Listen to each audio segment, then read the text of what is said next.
Okay,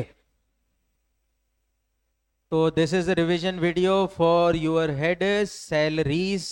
weightage आपके सामने पहले लिखवा दिया था। वीडियो पब्लिक में रहेगी तो लाइक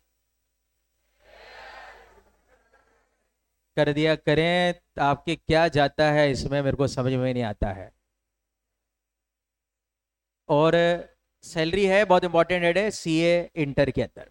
तो शुरुआत करते हैं। सबसे पहले टॉपिक, मेरी कोई भी इनकम इस हेड में तभी टैक्सेबल होगी जब ये कंडीशन पूरी होगी। कंडीशन बहुत इजी थी, there must be a relationship of employ between payer and pay. इसी से रिलेटेड मैंने फिर आपको एग्जांपल दिए थे जहां पे मेरे को सैलरी मिलती जरूर है पर हेड सैलरी नहीं है। जैसे कि अगर मैं एमपी एमएलए बन जाता हूं और सैलरी आती है तो उसका हेड आईओएस है। इसी तरह से फर्म एज ए पार्टनर मेरे को सैलरी देती है तो उसका हेड पीएनपी है। आज ही पढ़ा था आपने, ठीक है ना। आगे बढ़ता हूं। सैलरी का मीनिंग क्या होता है? जो इस हेड में मैं सैलरी की इनकम निकाल रहा हूं, और सैलरी का मतलब केवल तनख्वाह से नहीं होता। सैलरी के अंदर बहुत सारी इनकम्स कवर होती है, जैसे कि बोलते जाइए, बेसिक पे, बोनस, कमीशन, अलाउंस, परक्यूसिट, पेंशन, फलाना ठिकाना, पीएफ ईएफ, ठीक है। तो ये सभी प्रकार की कमाई अगर मैंने जीवन में करी है तो ये सबका हेड कौन सा है? सैलरी है। इसमें से तीन कमाई कंफर्म आप याद करके बैठे हुए थे, बेसिक पे, बोनस, कमीशन। ये ऑलवेज मेरे लिए फुल्ली टैक्सेबल इनकम है। आगे बढ़ा। जब मैं अपनी पीवाई की सैलरी हेड की इनकम निकालूंगा तो कौन कौन सी तनख्वाह पे मुझे टैक्स देना होता है? सैलरी का ये चार्जिंग सेक्शन था बेटा। और इसके अनुसार अगर मैं देखूं तो मुझे अपनी तीन टाइप की सैलरी पे टैक्स देना है। एक का नाम है ड्यू, एक का नाम है एडवांस, और एक का नाम है अरियर। ड्यू मतलब होता है वो तनख्वाह जो मैंने पीवाई में कमाई है। एडवांस का मतलब है वो तनख्वाह जो आने वाले साल की थी पर मुझे इस साल मिल गई है। और अरियर का मतलब है ऐसी तनख्वाह जो पहले के सालों की थी पर पहले कभी टैक्स नहीं लगा है। एग्जाम्पल इसका था जो भी था। आगे, जब मैं अपना बेसिक पे कैलकुलेट करूंगा तो वो कैलकुलेट करने के लिए दो टाइप के पे स्केल मुझे मिल सकते हैं। एक को कहते हैं फिक्स पे स्केल और एक को कहते हैं ग्रेडेड पे स्केल। दोनों से तनख्वाह निकालना अपन ने सीख लिया था। फिक्स में तो कुछ करना ही नहीं होता था, बेसिक बस में। अगला चीज होता था कि अगर मेरी सैलरी से टीडीएस कट के आएगा, बोलो आपस से क्या कट के आएगा, तो भी मुझे वो इनकम को अपनी टोटल इनकम में जोड़ना है। भले ही मेरी कमाई से टीडीएस कट के आया हो तो भी वो इनकम मेरी इनकम में ऐड होगी। पहला कॉन्सेप्ट, ग्रॉस अमाउंट से ऐड होगी। जितना मैंने कमाया पूरा टैक्सेबल करूंगा। तो क्या वो टीडीएस जो मैंने दे दिया है वो डबल टैक्सेबिलिटी लग जाएगी क्या? जवाब है नहीं। उस टीडीएस को मैं अपने फाइनल टैक्स से सेट ऑफ कर लूंगा। आगे, अगर मैं अपनी तनख्वाह अपनी इच्छा से फॉरगोन कर देता हूं तो इसे फॉरगोन ऑफ सैलरी कहते हैं और इस पे टैक्स लगेगा। भले मैं फॉरगोन कर दूं तो भी टैक्स लगेगा। पर अगर मैं अपनी सैलरी सरेंडर कर देता हूं as per voluntary surrender act 1961, तो उस सरेंडर की गई सैलरी पे मुझे टैक्स देने की जरूरत नहीं है। आगे बढ़ा।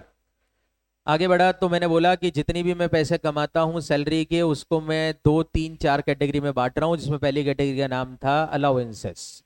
तो नौकरी करते वक्त जो भी अलाउंसेस मुझे मिलते हैं उस पर कैसे टैक्स लिया जाता है? जवाब चालू होता है पहला पॉइंट। पहली कैटेगरी फुल्ली टैक्सेबल अलाउंसेस। इसमें नाम आए थे मेन, अगर मैं बोल दूं तो entertainment allowance, dearness allowance, servant allowance, tiffin allowance, medical allowance वगैरह वगैरह सारे इंपॉर्टेंट थे। ये फुल्ली टैक्सेबल होते हैं जो भी आपको बोलेगा। ट्रांसपोर्ट अलाउंस ध्यान रखना है इसमें, है ना। आगे, पार्टली टैक्सेबल अलाउंस आती थी सेकंड कैटेगरी, जहां पे दो टाइप के अलाउंस आते थे। एक तो ऐसे अलाउंस जो कि खर्चा करने तक की लिमिट में एग्जेम्प्ट थे और एक लिमिट तक, नंबर तक एग्जेम्प्ट थे। खर्चे वाले थे 10-14 एक में, और बाकी थे आपके 10-14 दो में। सबसे पहले 10-14 एक की बात करो तो छह नाम आते थे बेटा उसके अंदर। पहला नाम travelling allowance, convince allowance, daily allowance, uniform allowance, research और हेल्पर अलाउंस। ये छह नाम है जो खर्चे तक एग्जेम्प्ट है। इसमें से ध्यान रखना था जो शुरुआती तीन नाम है वो डिफॉल्ट रेजिम में एग्जेम्प्ट है, बाकी तीन डिफॉल्ट रेजिम में एग्जेम्प्ट नहीं है, ध्यान रखना। आगे, एक लिमिट तक एग्जेम्प्ट अलाउंस में आते थे। मेन मेरे सामने आता था सबसे पहले चिल्ड्रन एजुकेशन अलाउंस, जो कि एग्जेम्प्ट हुआ करता था 100 रुपया पर मंथ। पर चाइल्ड मैक्सिमम 2 बच्चों के लिए, हॉस्टल एक्सपेंडिचर 300 पर मंथ पर चाइल्ड मैक्सिमम 2 बच्चों के लिए। उसके बाद वो ट्रांसपोर्ट अलाउंस, इंपॉर्टेंट वाली बता रहा हूँ मैं मेन, एक आता था इंपॉर्टेंट इसमें, वो transport allowance to transport system employee, वो ड्राइवर वगैरह को जो मिलता था, जो एग्जेम्प्ट हुआ करता था एक्चुअल अमाउंट रिसीव का 70% और 10,000 per month which ever is less. फिर एक इंपॉर्टेंट बचता था ट्रांसपोर्ट अलाउंस जो हैंडीकैप एम्प्लॉय को मिलता था, जो कि एग्जेम्प्ट हुआ था 3200। इसमें से जितने भी अलाउंसेस कैटेगरी मैंने पढ़ाए थे और भी बहुत सारे थे, उसमें से केवल एक ही लास्ट वाला वो था ट्रांसपोर्ट अलाउंस हैंडीकैप वाला, जो डिफॉल्ट रेजिम में एग्जामिशन मिलता है, बाकी डिफॉल्ट में कुछ भी एग्जामिशन नहीं है। आगे बढ़े।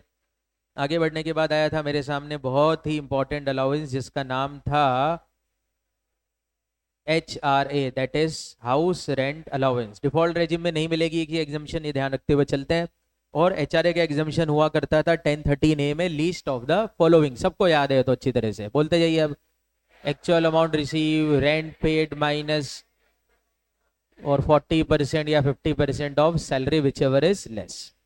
यहाँ पे नोट करना था कि जब मैं HRA की एग्जामिशन निकालूंगा तो ये डिपेंड करता था 4 फैक्टर्स पे। नंबर 1 फैक्टर था सैलरी, नंबर 2 फैक्टर था रेंट पेड, नंबर 3 फैक्टर था लोकेशन ऑफ द हाउस, और नंबर 4 था एक्चुअल अमाउंट रिसीव।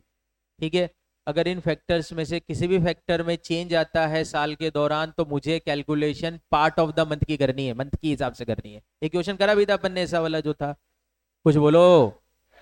और HRA की सैलरी में मुझे जोड़ना है बेसिक पे plus DA conditional plus commission on turnover. आगे बढ़ते हैं।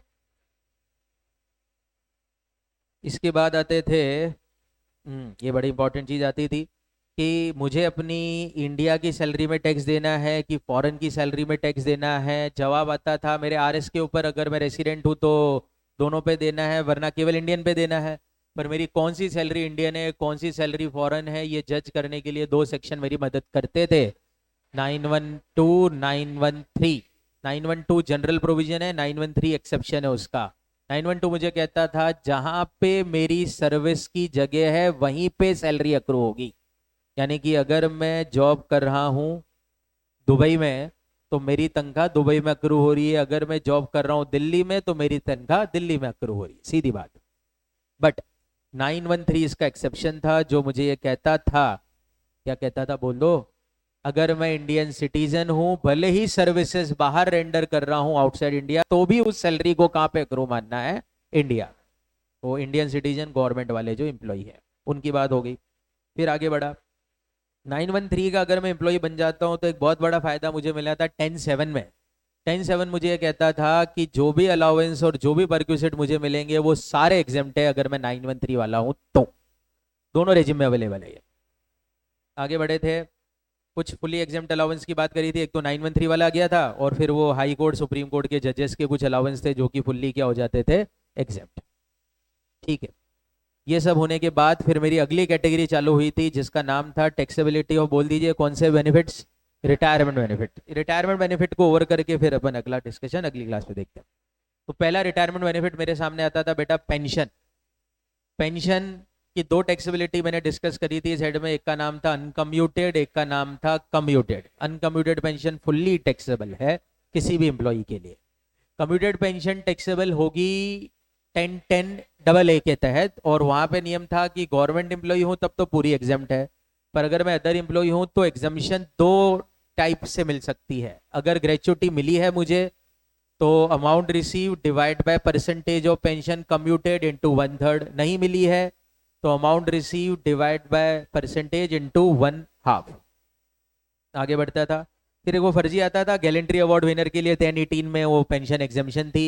याद है गैलेंट्री, वो परमवीर चक्र वगैरह जीते वाले एम्प्लॉय, ठीक है आप रीड आउट कर लेंगे, इतना काम का है भी नहीं है तो। फिर और आगे बढ़े तो अगली चीज आती थी ग्रेचुटी, वेरी इंपॉर्टेंट, इनकम बहुत काम की है भाई।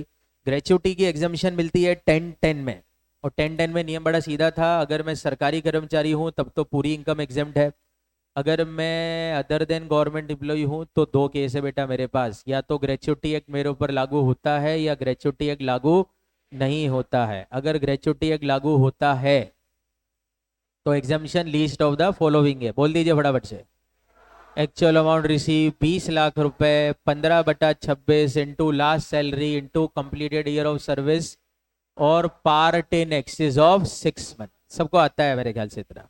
सैलरी में यहाँ पे मेरे को बेसिक और डीए जोड़ना है, ऑलवेज जोड़ना है डीए, कंडीशनल नॉट कंडीशनल से फर्क नहीं पड़ेगा। और आगे बढ़ता था, एक्ट नॉट अप्लाई वाले केस में एग्जाम्शन में पहला वही एक्चुअल अमाउंट रिसीव, दूसरा वही 20 लाख रुपए, तीसरा था half into average salary into completed year of service only. Only है ना, पार्ट नहीं देखने यहाँ पर। यहाँ पे ध्यान रखना था एवरेज सैलरी मुझे 10 महीने का चाहिए, जो रिटायरमेंट वाले महीने से पिछले 10 महीने का एवरेज होगा, ये ध्यान रखते हुए चलेंगे। और आगे बढ़े, एवरेज सैलरी निकालने के लिए जब मैं सैलरी जोड़ूंगा तो वही घिसी पिटी एचआरए वाली जोड़ूंगा, दैट इज बेसिक पे, डीए कंडीशनल और कमीशन ऑन टर्नओवर। आगे बढ़ते हैं, 2-3 नोट भी बात करी थी अपन ने। अगर ग्रेचुटी मुझे नौकरी के दौरान ही मिल जाएगी तो ऑलवेज फुल्ली टैक्सेबल। अगर एक ही पीवाई में मुझे एक से ज्यादा एम्प्लॉयर से ग्रेचुटी मिलती है तो भी थ्रेशोल्ड 20 लाख ही रहेगा, 40 मत कर देना, 2 होते ही। नंबर 3 क्या था, ग्रेचुटी के एग्जामिशन में बार बार ले सकता हूं, उसमें कोई दिक्कत नहीं है, बस जितना एग्जामिशन में पहले ले चुका हूं किसी साल, अगली बार एग्जामिशन निकालते समय वो 20 लाख से कम कर देना है। बोलो यार, ठीक है। अगला चीज आता था मेरे सामने, लीव सैलरी, ये भी इंपॉर्टेंट इनकम है। इसका इनकम का सेक्शन होता था 10-10 डबल डबल ए। अच्छा, वो कम्प्यूटेड पेंशन का 10-10 ए है, ठीक है। तो 10-10 डबल ए लीव सैलरी का सेक्शन है और बहुत ही ईजी है। वापस से क्या कहता है भाई, ये एग्जामिशन गवर्नमेंट को तो पूरा मिल जाएगा, बाकी के लिए 4 में से कम। पहला अमाउंट एक्चुअल अमाउंट रिसीव, दूसरा अमाउंट 25 लाख रुपए, तीसरा 10 मल्टीप्लाई बाय एवरेज सैलरी और चौथा आपके सामने होता था leave entitlement multiply by average salary. Leave entitlement का मैंने बोला था कि आप ये नाम की जगह ये ज्यादा अच्छा नाम है, अर्न लीव, कमाई गई छुट्टी। यहाँ पे दिक्कत आती थी एवरेज सैलरी निकालने के लिए, तो एवरेज सैलरी का मतलब यहाँ पे भी वही था, 10 महीने की सैलरी का एवरेज करना है। कौन से 10 महीने, रिटायरमेंट वाले दिन से पिछले 10 महीने। बोलो आप ऐसे क्या, दिन से ठीक पिछले 10 महीने की सैलरी का एवरेज है। सैलरी में वही घिसी पिटी चीजें जोड़नी है, बेसिक पे plus conditional DA plus commission on turn. और आगे बढ़ा, जब मैं लीव सैलरी निकाल रहा हूं, एग्जामिशन निकाल रहा हूं, तो अर्न लीव निकालने के लिए मेरे को 2 डेटा चाहिए होते हैं। एक का नाम होता है लीव अवेलेबल और एक का नाम होता है लीव टेकन। अवेलेबल लीव किसी भी हालत में मैं 30 दिन प्रति साल से ज्यादा यूज नहीं करूंगा एज पर इनकम टैक्स। अगर मैं दिनों में निकाल रहा हूं तो 30 डे पर ईयर पकड़ लूंगा, महीनों में निकाल रहा हूं तो 1 मंथ पर ईयर पढ़ लूंगा। अगर मेरा एम्प्लॉयर मुझे 1 महीने से ज्यादा की छुट्टियां देता है तो उसे देने दो, पर मेरा अर्न लीव इनकम टैक्स में तो 30 दिन के हिसाब से ही आएगा। क्वेश्चन में अगर लीव टेकन दिया जाता है तो कोई दिक्कत नहीं आती, नहीं दिया जाता तो अपन ने बहुत सारे क्वेश्चन करे जिसमें आईक्यू से अपन वो लीव टेकन निकाल लेते थे। और एक और कॉमन सेंस होता था, अगर मेरा एम्प्लॉयर भी मुझे 30 डे के हिसाब से छुट्टियां देना, तो जितना अर्न लीव उसका आ रहा है उतना ही मेरा इधर भी आएगा। अरे मेहनत नहीं करनी पड़ेगी आपको, तो यूनिवर्सल रूल हो गया इसमें। अगर एम्प्लॉयर भी 30 डे के हिसाब से छुट्टी दे तो जितना अर्न लीव क्वेश्चन में उसका दिया हुआ है, किसका, एम्प्लॉयर का, वही आपको यूज करके काम चला लेना है, माथा फोड़ी की जरूरत ही नहीं पड़ेगी। आगे बढ़ जाते हैं, वो 2 नोट ग्रेचुटी वाले थे वो यहाँ पे भी लगते हैं, यानी कि लीव इंकैशमेंट का पैसा चलती हुई नौकरी में ले लूंगा तो फुल्ली टैक्सेबल है, वही जो आपने पर पड़े हुए थे। अगली 2 चीजें भी मैं हाथों हाथी करा देता हूँ, वो रिटायरमेंट की 2 चीजें मैंने लास्ट में कराई थी ना, क्या क्या थे, रिट्रेंचमेंट कंपनसेशन, अजय ये तो फर्जी थे वैसे भी। 10-10 बी, अगर मेरा बॉस मुझे नौकरी से धक्के मार के निकाल देता है, इसको बोलते हैं रिट्रेंच कर देना। और रिट्रेंचमेंट कंपनसेशन का एग्जामिशन हुआ करता है लीस्ट ऑफ द फॉलोइंग। कहाँ गया, बहुत हुआ यार,